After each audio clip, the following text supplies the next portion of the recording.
The country's oldest active Black Catholic parish celebrated Louis Armstrong's upcoming 125th birthday today with a second line parade. But before the celebrations took to the streets of Treme, St. Augustine Church hosted a special birthday mass for their famous former parishioner. Louis Armstrong grew up on the outskirts of the neighborhood, but every Sunday, historians say he found his way to St. Augustine.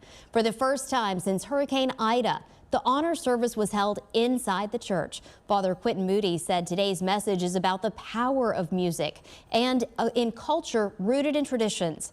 Each year, church administrators say the Armstrong Jazz Mass doubles their regular Sunday turnout.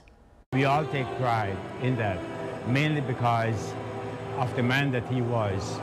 He was a very humble man, but yet because of his talent, he got international recognition. Music brings people together.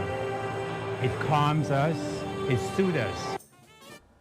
After the second line parishioners paraded into the Jazz Museum at the Old U.S. Mint for the final day of Satchmo Summerfest. In total this weekend, the event brought 16 hours of free jazz, funk, and R&B music to the city.